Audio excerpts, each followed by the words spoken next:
Trip, presented by Redco. Your truck accessories pro.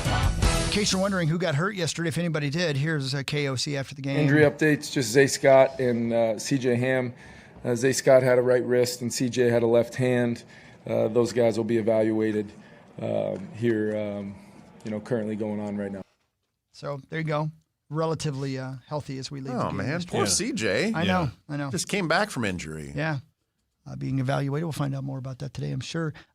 Yesterday, story of the game. Well, there's a few stories. One of them is field goals instead of TDs, and here KOC talks about that. We did not do enough to put the ball in the end zone offensively with our multiple trips down to the red zone. Pretty explosive, kind of competitive day moving the ball. But we've got to find, we basically, had a better day on third down, third, fourth down, 50%. Gave ourselves a chance for points, but we weren't able to overcome kind of the fact that they win the turnover battle 2-0. We did that 2 weeks ago, and I told our team that is rare and not a formula, to win games consistently. And showed up again today, and was very unfortunate. The 5 field goals. You're not going to win a lot of games if you're doing that. You can't score touchdowns. You just get the one touchdown there with Mason. But the penalties and just stupid things that we would do to hurt ourselves. And then also to have, come on. Hawkinson, that was a catch. Mm-hmm. Yep. All the way around, it was a catch. Even if the ball bobbled, it never hit the ground. I was looking at multiple angles, that they were showing us there at US Bank Stadium. I'm like, okay, did he, when he finally got control of the ball, did a foot go out of bounds or something? He wasn't even that close to the boundary. That was such a catch. The Blake Brandel, the hold, that was a terrible call. Yeah, horrible. So there were some things that were going up against us, but that was a game where if you're going to kick 5 field goals and you're not going to protect your quarterback all that well, you're not going to win a lot of games. No. Plus, like you said, the pick 6 too. That's not helping the turnover thing. But man, it was a tough game where it was like, we are still in this. How? I know. Well, the thing is, we kind of talked about this about an hour ago, but it's time to revisit it. There is context and a story behind those quote unquote red zone failures. You just mentioned 2 of them.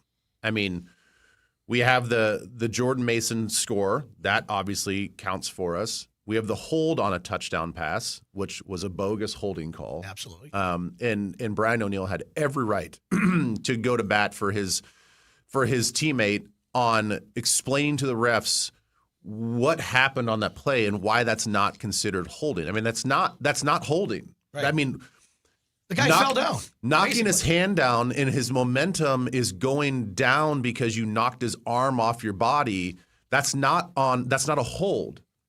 And even though his left hand was on his jersey, it wasn't outside the frame of his shoulder pad, and he did not pull him down with his left hand either. Nope, so he did not. There's not an element to that holding call that's a hold at all, point blank. So we got screwed on that one. So now we've got another successful red zone try, and then the Hawkinson catch, no catch. It was a catch. And the thing that drives me crazy about it is if in the first quarter and the ball skips off the ground where the hands are on the outside of the football. With Smith, you're talking about? Yeah, and it skips off the ground and then he cradles it. And they deem that a catch after they reviewed it. And then they look at Hawkinson's where his hands are underneath the football and comes in contact with the ground. But the ground doesn't aid him in catching the football. And they're going to say that's incomplete. There's no consistency. I'm fine either way. If you take off, obviously, one was a touchdown and one was just for a first down, so it's different. But if that's deemed a catch, now we have 3 red zone tries that are successful. Right. The other one in the first quarter in the first series, we're on the 19-yard line, and the ball gets snapped over Carson's head, and we lose 20-some yards on that play. Yeah, 22, yeah. So that's another quote-unquote red zone try that's not successful. So there are elements into those stats that tell me that, we didn't play as bad in the red zone as one might think when you're looking at the stat sheet. 2 of those 2 touchdowns were taken away from us. So this game shouldn't have been finished the way it was. We should not have lost that football game. And, I'm not blaming the refs, but the refs and New York, because that's what it sounds like. Yep. According to Hawkinson on the field, 2 referees on the field said, yes, that's a good catch. New York overruled it. Yeah. That's a situation where the referees played a part in this game. And, butterfly effect, especially with the one in the holding call. Who knows what happens with the game after that? I don't know. But that should be a touchdown. Yeah, 100% it should be a touchdown, especially as you just said, and Hawkinson said, he says those 2 guys told him it was a touchdown. If they come back and they overruled it, if that's called an incomplete pass on the play and then they review it, and they go, yeah, it holds up. You can see it, right? There's like moments of it. But when they call it a catch on the field and then they buzz in and go, nah, it's not a catch, that's ridiculous. That's a catch. Well, the thing is, I will say that I like the standard that we're in now where every potential touchdown, you automatically call it a touchdown. Because every touchdown is going to get reviewed. Yeah. So if that is called an incomplete pass and then – in all fairness, because we're going to be on the other side of this at some point in time, that if you're on the other side of that, I'd be complaining as an Eagles fan that I'm like, look, we saw one replay. Now we have to use a challenge flag or on this, or vice versa. Yeah. Like if it's incomplete, now we have to use the challenge flag on this. So I think the idea and the protocol for any one of these questionable catches in the end zone just automatically being called a touchdown, I'm fine with that because that means you automatically get a replay. You get a challenge, whether you have to throw the red flag or not. Yeah, exactly. So I'm fine with that. But if you're going to review it, just be consistent. Yeah. That's my complaint. Well, and a lot of people were saying that, they call that an incomplete pass, right? After they don't call it a touchdown. There was the people that used the example they used is a couple weeks ago. Travis Kelce basically catches it off the ground. He traps it. Yes. And they call it a catch, right? Mm-hmm. That's ridiculous, well, right? There's a little Chiefs, though. Yeah, but that was the favoritism is unbelievable in some of these games.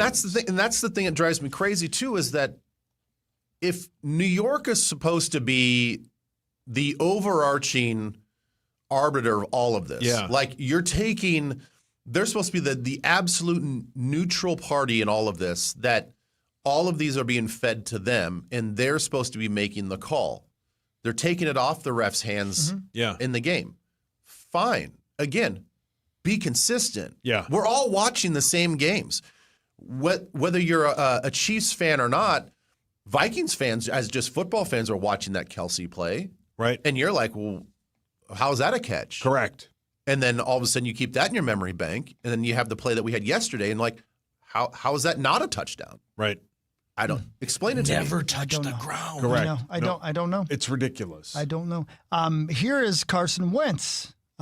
Spent some time talking to the media yesterday, and he talked about the pick 6 that he threw. Got to see the tape a little bit. Not fully sure. That guy kind of surprised me where he ended up. Obviously, don't throw it right to his chest. That would be great. But yeah, I think they had a good call. I think I got to be better and just progress, or quite frankly, just take the sack there in that scenario and not try and. I saw the guy at the last second as I was releasing the ball, and then I was looking up at the scoreboard, seeing him run. Not a good feeling. I got to be better. I got to be better in that situation, not try and force it. The guy made a good play. Ben, before you comment on that, just when he makes that comment and says, he wasn't where I expected him to be. I didn't think he was going to be there. Man, what a tough thing. It's almost, in a lot of ways, I know this is kind of a stretch, but you'll get what I'm saying. You got to decide you're going to swing at the pitch even just at the second the guy throws the ball, right? Correct. You know what I mean? Yeah. Correct. And for him, part of being a quarterback has got to be throwing the ball to the spot where you think the receiver's going to be, because that's what the defense is showing you. And if the guy just happens to be there because they make the right call or the guy guesses correctly, you're going to have that happen from time to time, right? Well, and here's the other layer to all of that. Let's just say they were in the right coverage and all this other stuff, and Carson just missed the fact that there's going to be a hook defender there, and dang it, like I thought it was one coverage and they played another, and I didn't expect him there based on the leverage that Justin had. He was going against. I knew he was going to win there. I knew I was going to have this sort of inside glance ball that's going to be a quick 3-step.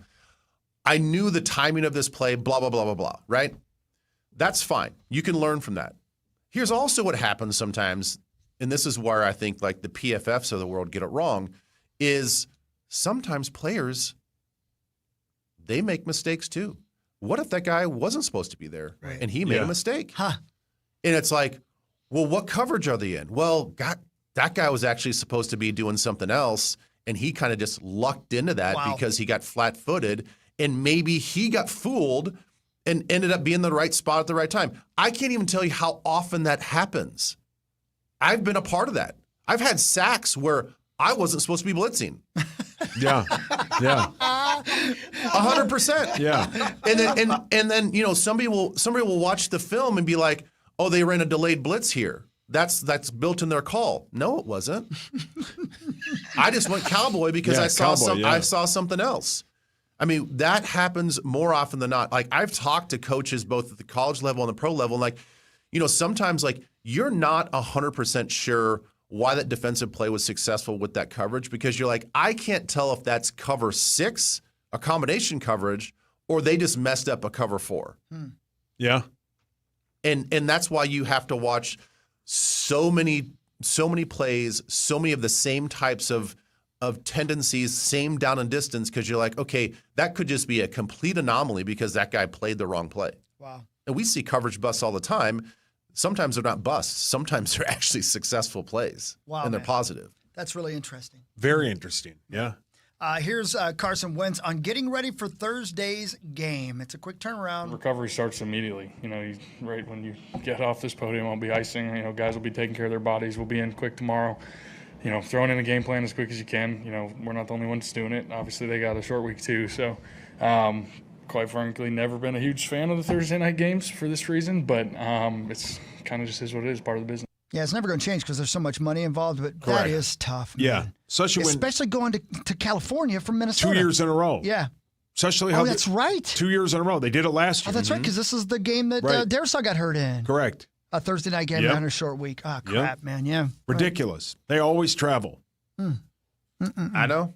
I get it, but he's right. I mean, you just got to deal with it. They're dealing with it too. Yes, we got to get on a plane on Wednesday, and we're going to lose a few hours of physical recovery and mental preparation, but it is what it is, man. Like, didn't the Rams, did I hear this correctly? Didn't the Rams fly into that London game the day before? Yes. Yeah, that's what I heard. Oh, wow. They That kicked was the crazy. crap out of them. Yeah. And they came out and they throttled the Jaguars. Yeah. Throttled. That's the best team in the NFC. The Jaguars looked like the Jaguars again. Yeah. All of a sudden. Yeah. After Stafford threw 5 touchdowns and didn't throw for 200 yards. Yeah. Well, because 3 of the touchdowns he threw to Weren't they a yard or 2? yeah, they were Devontae Adams? Yeah, thank you.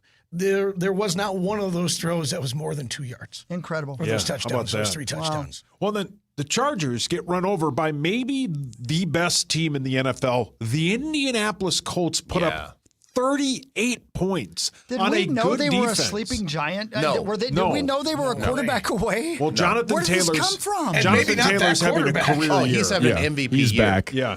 Yeah. He's all the way I back. think he has 7 touchdowns in his Yeah, last 2 games, 2 or 3 games. He needs to be, and we all complain about the same thing. Every MVP and every Heisman and all this other stuff, it's all quarterback driven, and some unbelievable performances on other positions get negated. Taylor's season right now, he should be top 2, 3 of MVP voting right now. And I'm not one to stir the pot. You know what else they've done really well? They've drafted really well. Tyler Warren, the tight end they got out of Penn State, is a monster. He's the next Sam Laporta. He is a monster. 4 catches, 69 yards, and a touchdown. He's always open, and he's everywhere on the field. And that was, I think, their 14th overall pick. I think they swung and hit a home run with that kid. What about Richardson? Well, there is that. Yeah. good rebuttal. Yeah. That's a good rebuttal. Man, and Daniel Jones, I mean, everybody's already said enough. What are you going to say? Don't give up on a kid, I guess, right? No. Don't give up on a kid. Well, it also might be where he was. True that. Well, I know that's the thing. I mean, we're obviously still in an experimental phase right now with our quarterback, and we still don't know what we have. But like, I think I think with some of these resurgence of these players, some of these players having like great kind of quote unquote second halves of their career, does it make more sense if you're a franchise that's looking for a quarterback to just pay a guy a prove-it deal, and then you may have to pay out your wazoo to keep him, but you know that you're going to get a guy that you can rely on, and he's been proven now, and he's a true vet, and you don't have to go through those growing pains. There might be some validity to that. The 2026 starting quarterback for your Minnesota Vikings, Mac Jones. What? What? You're saying next season? Next You're season. saying that you're You giving up thinking on that JJ already. he Done could with be- McCarthy. You're done I'm with just him. saying that's an answer. There's your answer right there. He's had a massive resurgence in a similar offense that we run here and a similar coaching style that we run here. Just saying. but They're what- 5-2 with him. You're right. You're And gonna, Carson Wentz will be gone. but you're giving up on our I'm just kid? saying. I think Max has a better chance as starting quarterback in 2026. Max Fuller? Thanks, Wow. man. Wow. I've been working on my arm. idea. I got a 6 spiral, brother. Are you a dual threat? He can spin it. Why do you say that? Yeah, Why would What you made say you- that? what made you assume What made that? you think that? 15 paces. I'm a pocket passer, Zacho. Thanks a lot. 15 passes. You're a pocket passer? Oh, passer. Okay. Wow. You heard what he said. You heard what he said. You know your boy not passing on the pocket. Yeah. Hockey bought one online. I did. I can't believe you're giving up on JJ already. I'm just saying. No, you're not. But No, that's, I know. We that's- know what you're but saying. That's to your thing. We know though. what you're saying. Yeah, You're that's saying a- that you gave up on JJ. That's a guy that's failed. He was horrific in New England. JJ was? He was bad in Jacksonville, and then he found his groove. And also, though, San Francisco, anybody can play quarterback for that team and be good. Keep saying that, don't you? So what is it? I don't know what I'm saying. I'm just saying. So is he good or not? He's great. I But think he'll be the anybody starting can play quarterback. He'll be the starting quarterback here next year. What if JJ Mac finds his Jones. groove? McCarthy, you're giving up on him. Don't give up Mac on Jones. him. Wow. Are you giving up? Why are you doing that? Do you want JJ on Thursday, or do you Yeah, they should start him on Thursday, yeah. you think so? Because we Just got to Wentz see what played we that have. bad? It's the example I used a couple hours ago. The Giants lost in one of the worst games ever, but they have a franchise Hey, quarterback. can I tell you? We all know what you have is a bad attitude. I That's do what you not. have. You have I'm a just bad saying. attitude and a quick hook is what you've got. Well, I have Pierogi's disease. Yeah, I can tell. He's like a banana downstairs, but it's bent weirdly, like at a 90-degree angle. Thank you, Ben. You have a bent banana. Yeah, well, You And, really? and by the way, Crooked carrot. it's Yeah. too short to be bent. and let me tell you what else. It looks like it's spoiled rotten. Oh, It's a weird. like a rotten banana. It looks like a rotten banana. It looks like, and you know what? It's the same consistency as a rotten banana. It's kind of mushy. what? I don't know. Start making banana bread You instead. got a weird wiener, is what I'm trying to tell you. We're all getting complaints about it Why? because we put your wife on the power trip text chain. She's on there. She is now. She's complaining about it to everybody. I must not have her number saved. All right, Power Trip Mo Show.